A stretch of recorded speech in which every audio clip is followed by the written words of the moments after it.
Bismillahirrahmanirrahim. Assalamualaikum warahmatullahi wabarakatuh dan selamat sejahtera. Hai guys, bertemu kita pada hari ini. Okey, sila buka buku teks muka surat 142.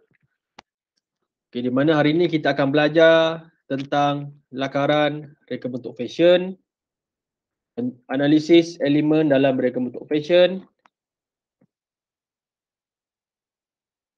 Okey, sehingga muka surat 150. Okay, baiklah.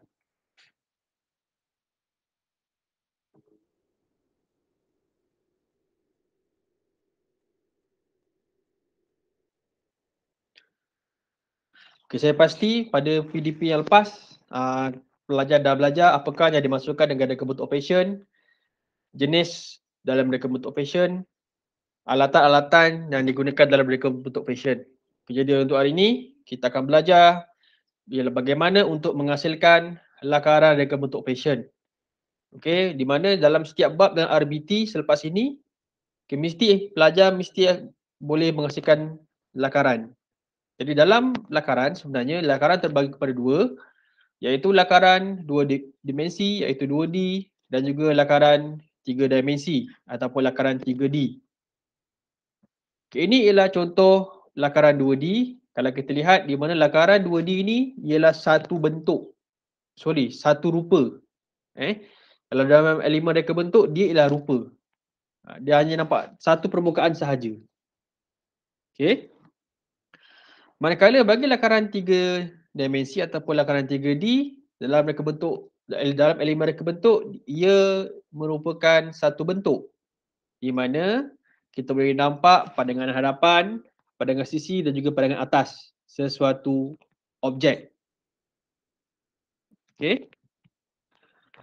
Okey, seterusnya di mana 5.2.5 iaitu analisis elemen reka bentuk fashion, di mana selepas ini saya akan berikan satu tutorial video iaitu bagaimana untuk menghasilkan lakaran, di mana kamu akan melengkapkan tugasan yang saya akan berikan. Selepas kamu menghasilkan lakaran, kita akan buat analisis elemen, di mana dalam reka bentuk fashion kita akan membuat 4 analisis elemen. Yang pertama ialah garisan, yang kedua ialah bentuk, yang ketiga warna dan yang keempat tekstur. Okey. Elemen yang pertama ialah garisan, di mana garisan ni sangat penting pada pakaian terutamanya kerana dia boleh menghasilkan kesan visual dan mesej yang berbeza melalui pakaian dan aksesori yang dipakai. Contohnya, kata kita lihat gambar ini, okey, di mana kalau seorang wanita, okey, dia memakai pakaian yang mempunyai garisan melintang, okey, garisan melintang ke bawah, maka kesannya dekat sini ialah okey, si pemakai akan kelihatan tinggi. Jadi kalau orang itu kurus, dia pakai baju garisan melintang ke bawah begini, okey, maka dia akan kelihatan lebih kurus tinggilah. Dahlah kurus, dia tinggi. Okey. Okey, manakala kalau orang yang gemuk, pendek, okey, dia sesuai untuk memakai baju yang mempunyai garisan melintang ke bawah seperti ini. Kerana dia akan memberi kesan di mana dia akan kelihatan lebih kurus dan juga tinggi. Okey, seterusnya bagi elemen yang kedua ialah garisan melintang yang mendatar, okey, horizontal, di mana dia memberi kesan di mana pemakai akan kelihatan lebih gempal dan juga lebih besarlah. Di mana pakaian jenis ini dia sesuai dipakai untuk orang yang mempunyai tubuh yang gemuk. Tubuh yang kurus. Okey. Di mana kalau tubuh dia kurus, dia tak boleh pakai yang jenis macam ni. Dia kena pakai yang jenis melintang begini supaya dia kelihatan tidak terlalu kurus. Okey, dia kelihatan lebih berisi sikitlah. Itu ialah garisan melintang atau garisan mendatar. Seterusnya ialah garisan menyerong begini. Okey, di mana dia memberikan kesan rendah dan juga tinggi. Okey. So lepas ni nak pakai baju, nak beli t-shirt dan sebagainya, pastikan kamu lihat tubuh badan kamu dan pastikan kamu punya baju tu kalau ada garisan, tengok sama ada garisan tu garisan melintang ke, garisan memanjang ke ataupun garisan menyerong. Okey. Elemen yang kedua ialah bentuk. Okay, di mana setiap manusia mempunyai bentuk tubuh badan yang tersendiri, di mana ada 4 bentuk asas tubuh badan.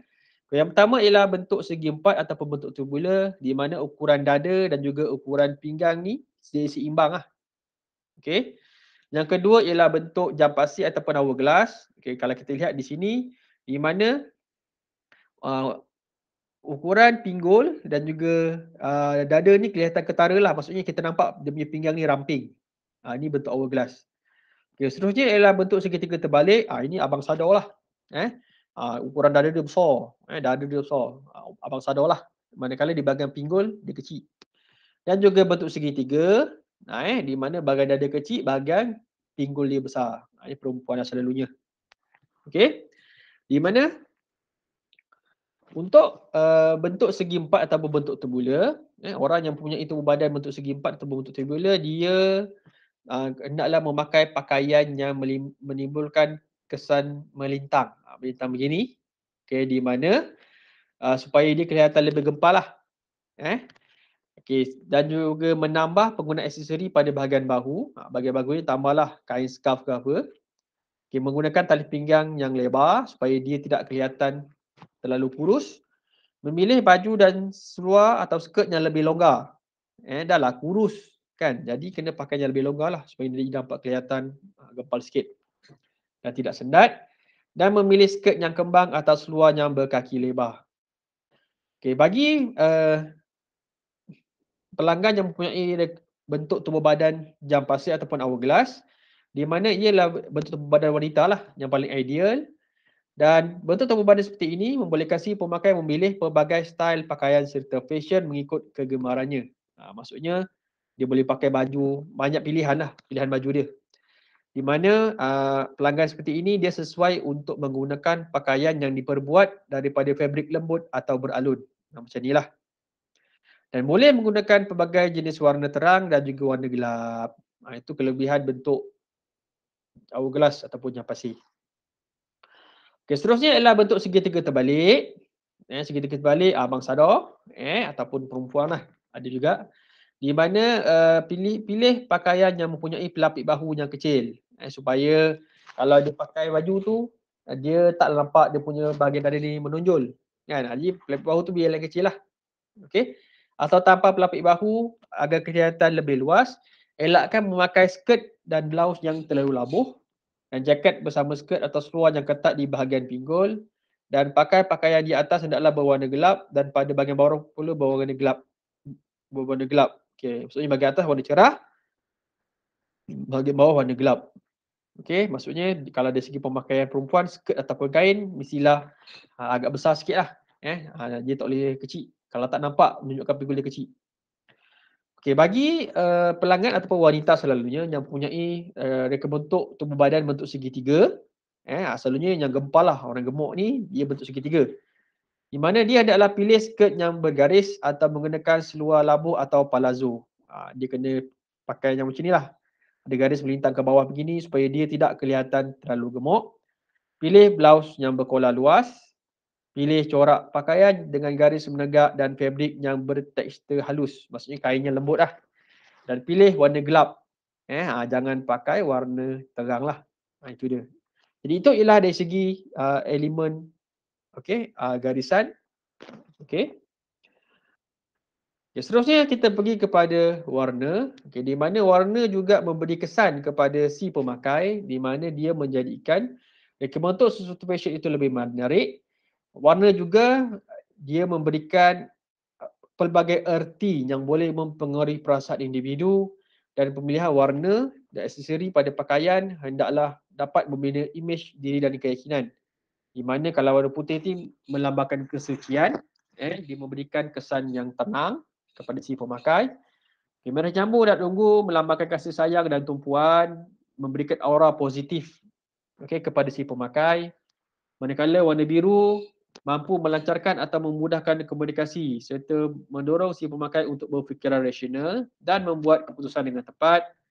Warna kuning dan warna jingga, dia menunjukkan satu tenaga lah. Warna yang cerah ni menunjukkan satu tenaga di mana dia menjana pemikiran yang lebih kritis dan kreatif. Dan juga membuatkan si pemakai itu lebih ceria. Okay, warna hijau melambangkan keterangan dan juga keseimbangan dalam kehidupan. Okay, warna merah dia membangkitkan aura keberanian. Maksudnya bila kita pakai warna merah tu, kita punya keyakinan diri tu tinggi. Manakala warna hitam pula ialah warna kedukaan, warna yang menunjukkan kepada kesedihan. Itu contohnya lah. Baiklah.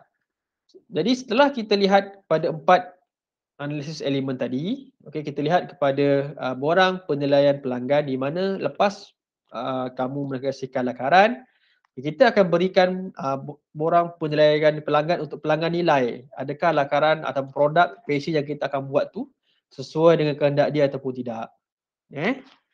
Dan juga contoh jadual penilaian produk. Maksudnya dalam borang penilaian pelanggan ni, katakan kita ada 10 pelanggan, kita suruh minta mereka isi. Kemudian ini ialah borang analisis untuk maklumat dah. Jadi 10 data yang ada dalam borang tadi dipindahkan ke dalam jadual penilaian produk. Okey.